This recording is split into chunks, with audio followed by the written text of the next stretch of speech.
Olá, você está no canal Escatologia Fácil, que bom você passar por aqui.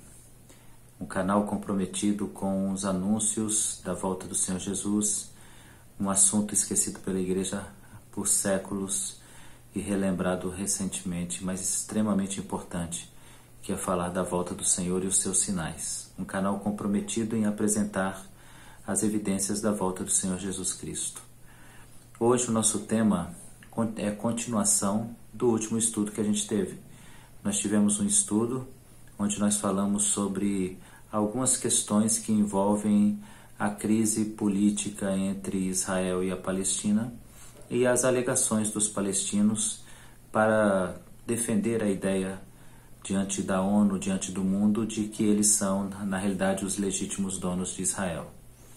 Hoje nós estaremos dando continuidade a esse estudo, estaremos falando sobre esse conflito e tentando achar um ponto de ligação entre as profecias, predizendo esse momento, falando desse momento e o que isso pode acarretar, que eu acho que é o que mais nos interessa. Então vamos lá, vamos rodar a vinheta para a gente começar o nosso estudo.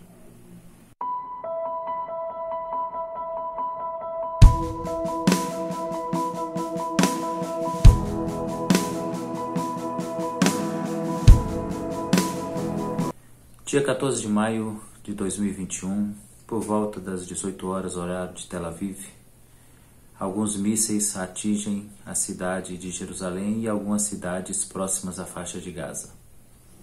Inicia-se uma crise que se transforma em uma guerra, em um conflito armado entre Israel e os palestinos. Dezenas e dezenas de mísseis, centenas deles, são lançados da faixa de Gaza pelo Hamas em direção ao Estado de Israel, à população civil propriamente dita de Israel. Cidadãos palestinos que moram em território israelense saem pelas ruas esfaqueando pessoas, agredindo pessoas, espancando pessoas, matando pessoas, e a guerra começa a ganhar um corpo mais robusto.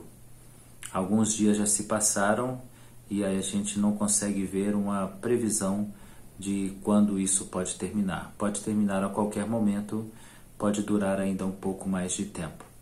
O ódio do Hamas faz com que essa guerra seja inadiável, juntamente com o ódio de todos os palestinos em relação a Israel. Por que 14 de maio? Por que esse ataque repentino? 14 de maio de 1948 foi a data em que Davi Ben-Gurion declarou a criação do Estado de Israel. Ele fez isso em território israelense, em Tel Aviv, e ele declarou a criação do Estado de Israel. Essa foi uma decisão unilateral, somente Israel havia tomado essa decisão.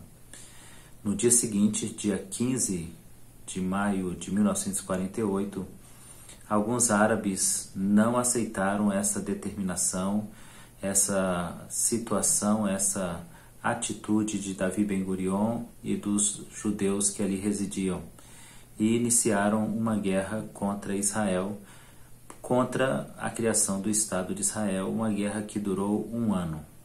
Após um ano, Israel expandiu seus territórios.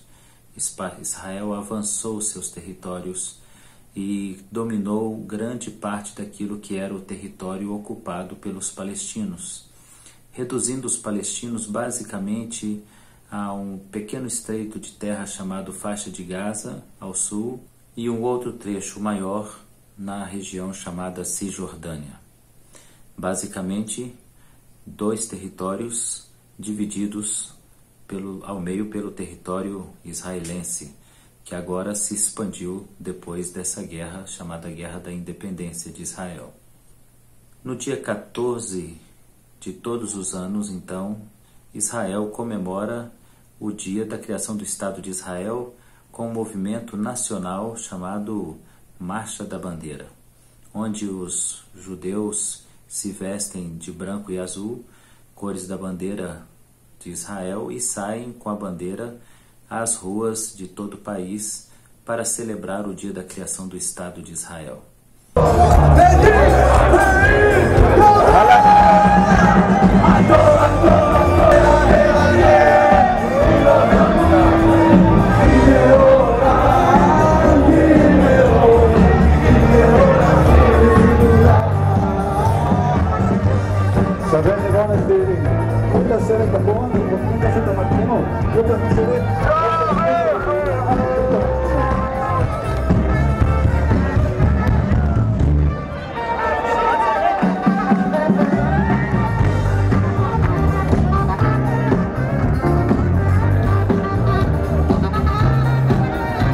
Exatamente nesse ano de 2021, houve um movimento paralelo acontecendo com os árabes israelenses, ou seja, os árabes que moram em território israelense. Eles pegaram também bandeiras da Palestina, bandeiras árabes, e saíram em seus carros, em carreata, fazendo um movimento que chamou muito a atenção de um grupo armado extremista sunita que controla a faixa de Gaza, que é o Hamas. Motivado pelo movimento do nacionalista ou da criação de uma nação palestina, os líderes do movimento do Hamas então se sentiram impulsionados a implementar um ataque a Israel e lançaram durante a festividade dezenas de bombas pelo país, centenas de bombas pelo país. Não se sabe explicar ao certo se um desses mísseis atingiu a esplanada da mesquita, mas você vai ver agora um trechinho de um vídeo onde os judeus estão não celebrando a bomba que caiu na mesquita, mas celebrando sim o dia da criação do Estado de Israel. Por isso todos estão cantando alegremente, estão com suas bandeiras da nação de Israel em suas mãos. E quando eles observam que há fogo em uma árvore bem em frente à mesquita, onde fica a base do Muro das Lamentações. Toca-se uma sirene e todos os judeus são levados para casa, porque a sirene é um sinal de ameaça de bombardeio da parte dos palestinos.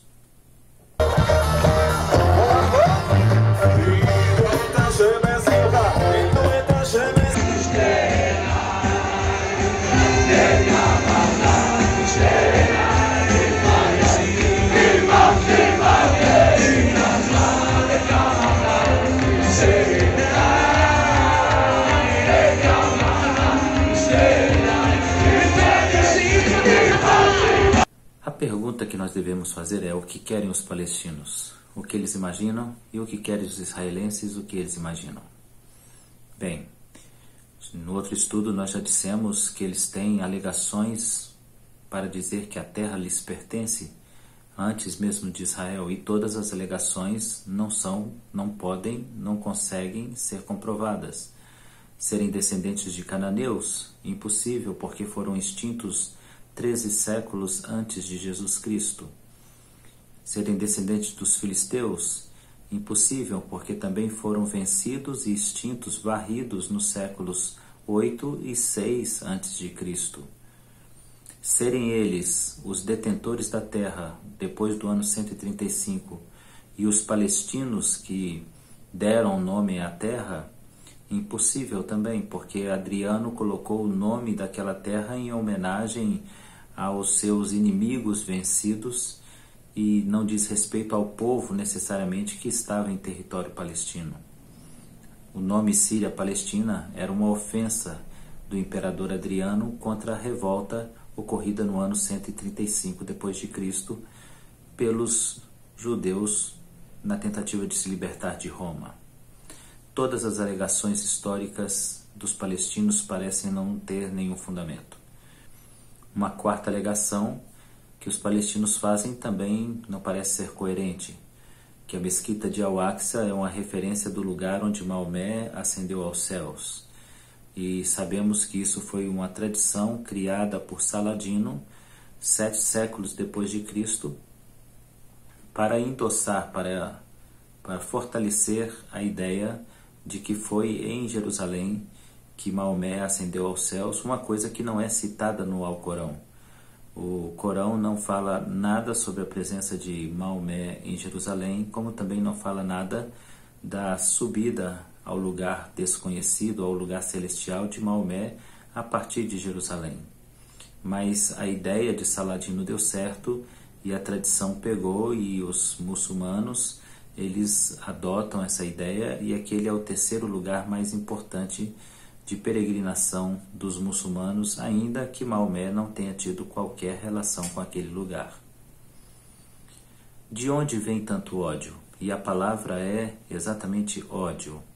O Hamas, que é um partido, hoje um partido político em territórios palestinos, é na realidade uma força armada para a libertação da Palestina, como também foi o Fatah, ou como é o Fatah, uma organização de libertação da Palestina que outrora era liderada por Yasser Arafat. Ambos os grupos são grupos terroristas, mas não são vistos assim pela maioria dos defensores dos direitos palestinos, por aqueles que acreditam que os palestinos são vítimas ou que politicamente querem usar os palestinos como uma ferramenta de manobra para convencimento do mundo e de atacar Israel. O que aconteceu é que aquele povo adquiriu um ódio extremo e profundo contra os israelenses, contra os israelitas, contra os hebreus, e a razão é uma razão histórica. A quarta ministra a controlar, a governar, a conduzir politicamente o Estado de Israel, criado em 1948, chamada Golda Meir, ela definiu bem em duas frases o ódio dos muçulmanos árabes palestinos que habitam aquela região de Faixa de Gaza e da Cisjordânia. Ela citou duas frases que eu gostaria de refrisá-las aqui. Na primeira frase ela diz: se os palestinos baixarem suas armas, então haverá paz. Se os israelitas baixarem suas armas, então não haverá mais Estado de Israel. Essa citação de Golda Meir é uma citação que aponta bem a realidade do sentimento do Hamas e do Fatah, dos palestinos de uma maneira geral e de muitos árabes. A ideia de que Israel deve ser exterminado. Então, quando eles propõem paz, Israel aceita a paz. Mas quando eles recebem a proposta de paz, eles aproveitam essa oportunidade para fazer ainda uma guerra maior e um ataque ainda de surpresa, ainda mais nocivo, ainda mais letal ao Estado de Israel, porque a intenção deles é destruir o Estado de Israel. Visto que o Hamas e o Fatah lançam bombas sobre Israel aleatoriamente.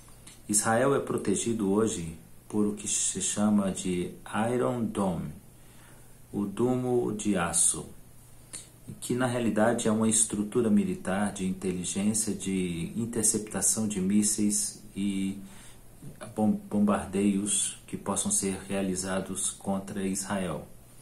Então, em vários pontos de Israel existem armas posicionadas com satélites e ao serem lançados bombardeios sobre Israel, o Iron Dome capta as bombas que estão sendo lançadas e observa a sua trajetória e, percebendo que a sua trajetória toma uma direção de lugares habitados, então ele intercepta e destrói cada uma desses mísseis, cada uma dessas armas lançadas.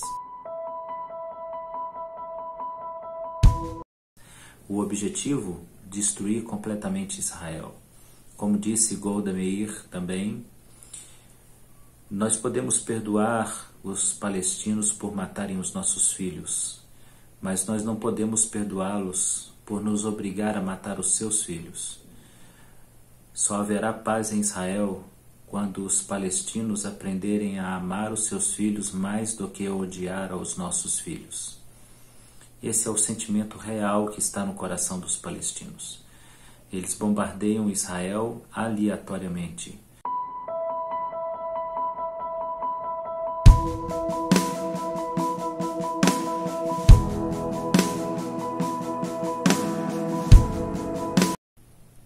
Por que tanto ódio dos palestinos contra Israel?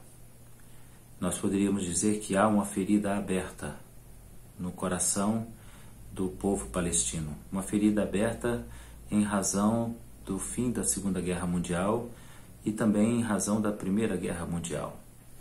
Então deixe-me explicar as duas guerras para você entender a ferida e entender o que a Bíblia diz a respeito disso. Na Primeira Guerra Mundial, os países chamados aliados, eles tinham uma grande dificuldade pela frente. A guerra se estendia contra os seus inimigos e eles precisavam de duas atitudes para poder transformar aquela guerra, virar o jogo.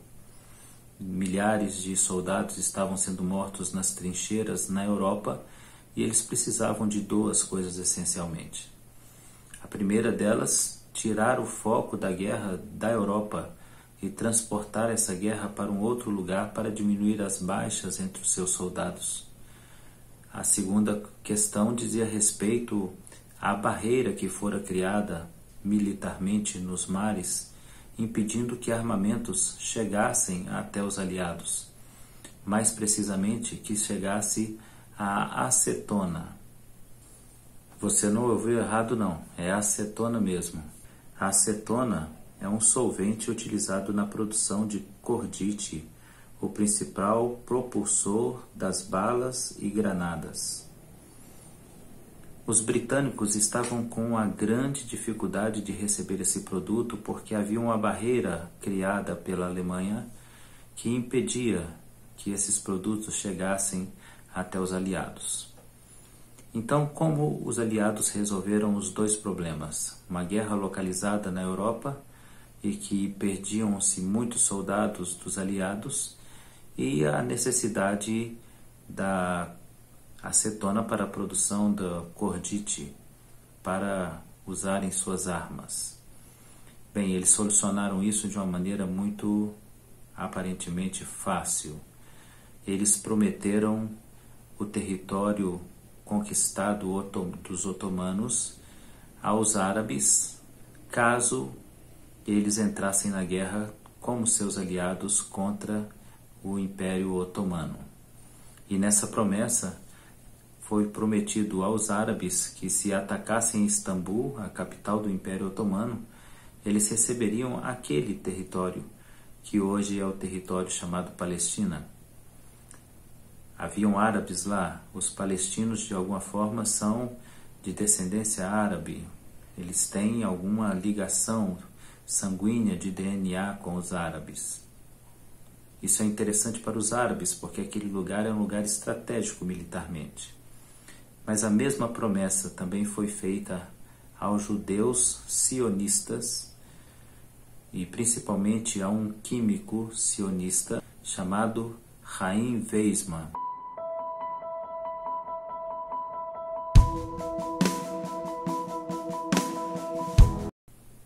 Ele foi prometido que se ele conseguisse produzir acetona para solucionar o problema das armas, então que o Reino Unido daria a Israel aquele território para que eles pudessem habitar e morar naquele lugar. As políticas não foram cumpridas. Na realidade, o Reino Unido, a Rússia, a França e os Estados Unidos dividiram o território otomano aleatoriamente entre si. O território de Israel ficou sob responsabilidade dos britânicos, que ficaram ali até entregarem em 1947 o território aos cuidados de Israel e também da Palestina em seus respectivos lugares já posicionados e definidos em uma reunião da ONU.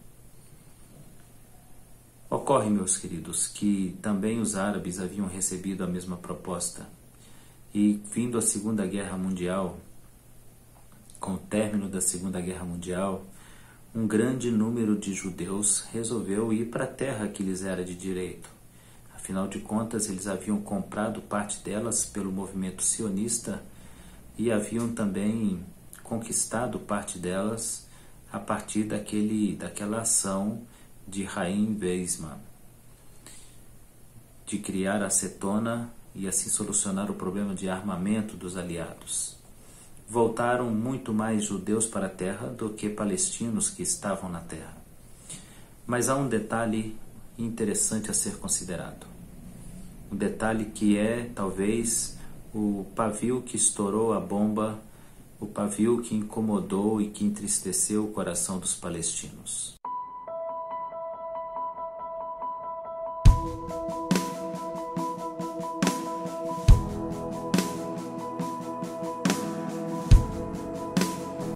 A questão da presença de Israel e a reformulação da terra. A terra da Palestina, onde estavam os judeus, foi totalmente transformada. Houve um avanço social, um avanço de construções, um avanço na agricultura, um avanço não visto na Palestina em todos os séculos em que eles estiveram lá. Vale a pena abrirmos um parênteses para entendermos que durante todo o período em que os palestinos estiveram lá, eles receberam nenhuma ou pouca ajuda para poderem transformar aquele país em um lindo país. Mas essa também é uma referência a uma promessa bíblica de que o Senhor restauraria o território de Israel e transformaria os lugares secos em lugares aprazíveis, em oásis. Restaurarei a sorte de Judá e de Israel e os edificarei no princípio. Purificá-los-ei de todas as suas iniquidades com que pecaram contra mim. Perdoarei todas as suas iniquidades com que pecaram e transgrediram contra mim. Jerusalém me servirá por nome, por louvor e glória entre todas as nações da terra, que ouvirem todo o bem que eu faço, e espantar-se-ão e temerão por causa de todo o bem e por causa de toda a paz que eu lhes dou. Bem, a promessa do Senhor ficou clara, você não percebeu? Ficou bem clara a promessa do Senhor de que Ele restauraria Israel. E ao restaurar Israel, isso gera um ciúme muito grande em todo o mundo palestino, em todos os árabes palestinos que estão habitando aquela terra. Lembrando que os palestinos não encontram nenhuma ancestralidade em nenhum dos povos árabes, então eles são uma espécie de árabes órfãos de uma nação. Eles não têm nenhuma ligação com nenhum povo, exatamente por causa da própria reivindicação de direitos que eles têm. Se dizerem cananeus, eles não são árabes. Se eles se dizem filisteus, eles seriam gregos. Se eles se dizem palestinos, eles seriam alguma coisa da descendência ou de alguma ligação com os romanos.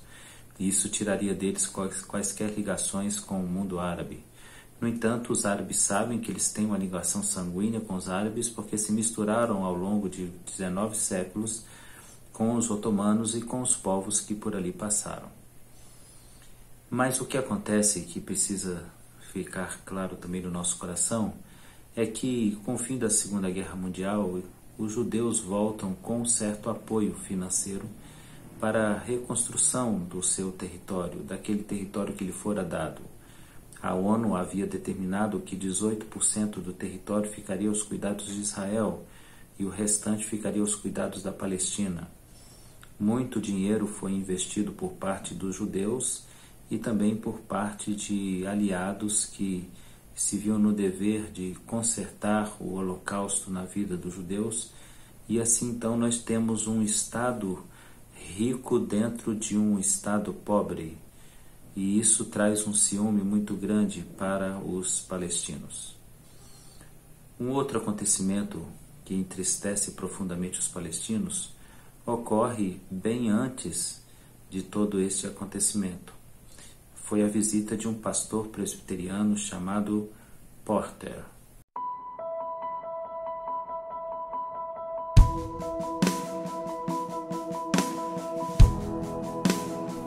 Este pastor presbiteriano, ele esteve em território palestino no século XIX para produzir informações para um guia turístico que seria lançado na Inglaterra, mostrando a Terra Santa. Embora ele tenha visto alguns lugares de prosperidade na terra, que é de maioria desértica, ele encontrou muito mais necessidade e miséria do que propriamente prosperidade. O pastor Porter, ele escreve então este guia, que é publicado na Inglaterra, o relato que se tem da terra é que era uma terra completamente desolada e pobre. Lembrando que os palestinos não recebem qualquer tipo de ajuda naquele tempo para poder trabalhar a terra. Eles não têm a tecnologia, eles não têm o conhecimento, eles não têm a ajuda de países aliados, eles não têm recursos para poder fazer isso. Os israelenses, por sua vez, chegam com o apoio financeiro, o apoio da ONU, o apoio militar, e os seus assentamentos logo se transformam em grandes cidades, como é o caso de Tel Aviv. Então nós temos aí muitas razões de ressentimento para com o mundo ocidental, de olhar para o mundo ocidental e dizer, poxa, nós não recebemos o apoio que Israel recebeu. A grande questão é que a citação de Porter, pessoal, está relatada nas profecias do Antigo Testamento. Em Sofonias, no capítulo 2, no verso 13 e 14, diz: Ele estenderá também a mão contra o norte e destruirá a Síria e fará de Nínive uma desolação, uma terra seca como o deserto. Essa é uma referência à parte norte de Israel, que vai ser controlada pela Síria e que o Senhor vai punir a Síria, transformando a Síria em uma terra desolada. Mas há uma referência à região agora controlada pela faixa de Gaza, que é chamado de Palestina. Então vamos ver o que a Bíblia diz a respeito. Porque Gaza será desamparada, e Ascalon ficará deserta. Asdod, ao meio-dia, será expulsa, Ecrom, desarraigada, e ai dos que habitam no litoral, do povo dos quereitas. Essa é a palavra do Senhor. Gaza desolada, Síria desolada, mundo árabe desolado, e Israel chega com prosperidade. Transforma todo aquele território em um oásis, porque eles vêm da Europa, banidos da Segunda Guerra Mundial, e são químicos, médicos, engenheiros, professores, doutores, que decidiram ir para a terra deles mesmos, onde eles encontrariam o socorro.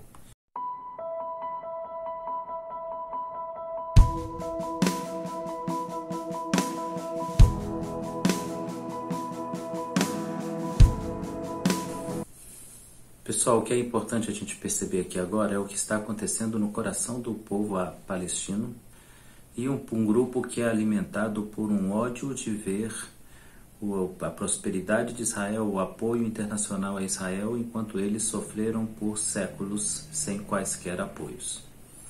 Mas talvez o que seja o motor propulsor mais forte do ódio seja as citações de Maomé no Alcorão.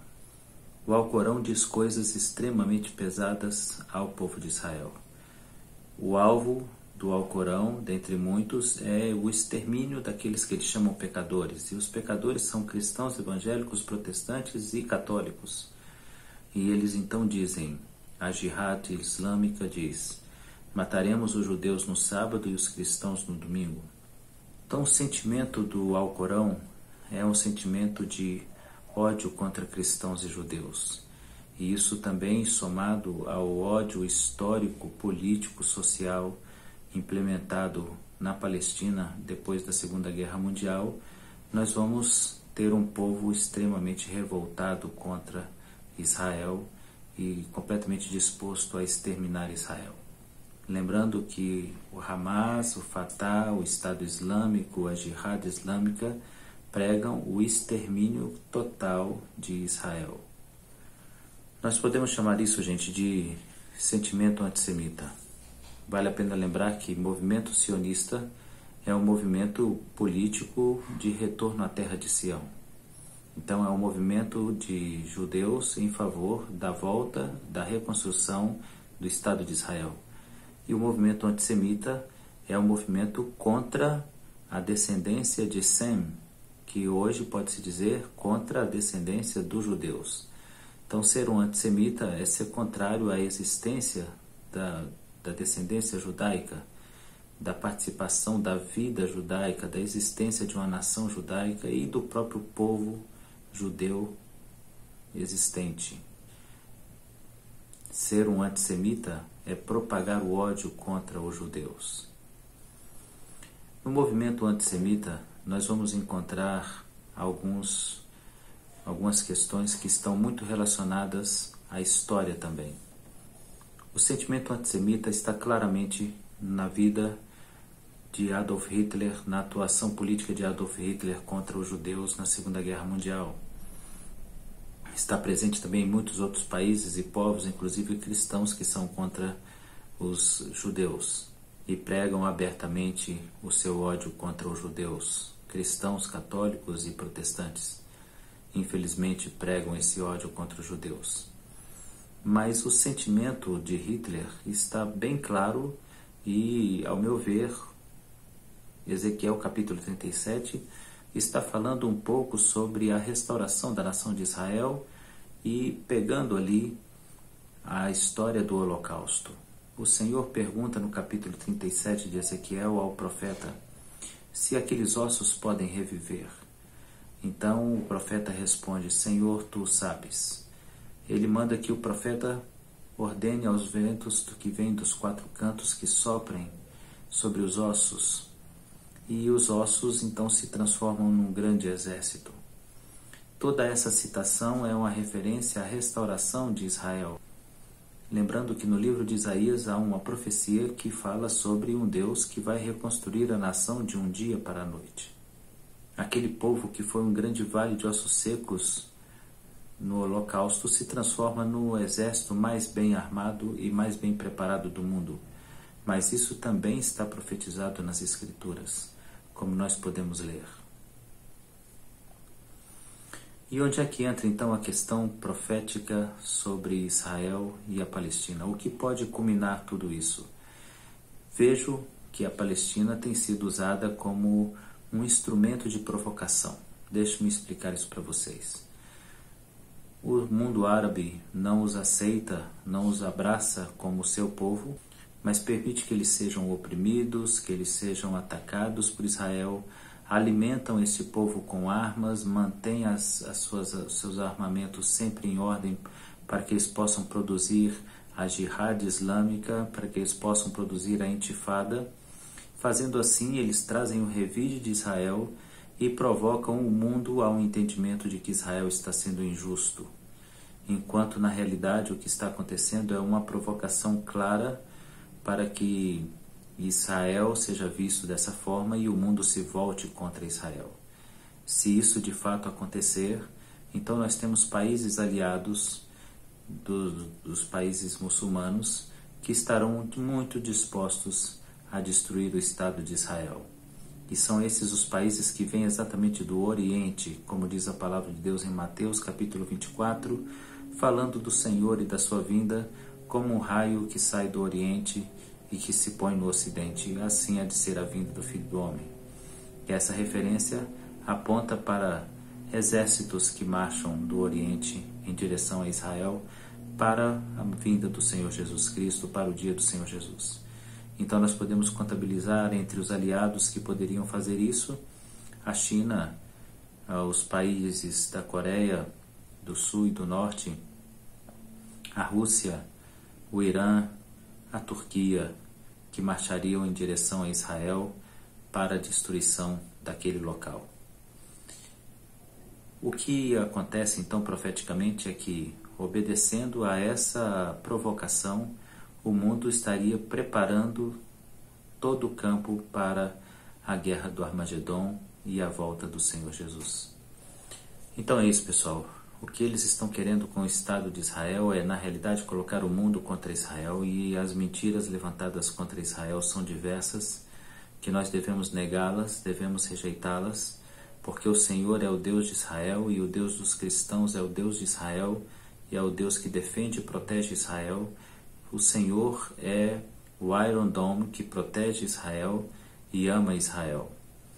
E Ele continuará protegendo Israel. Até o nosso próximo encontro.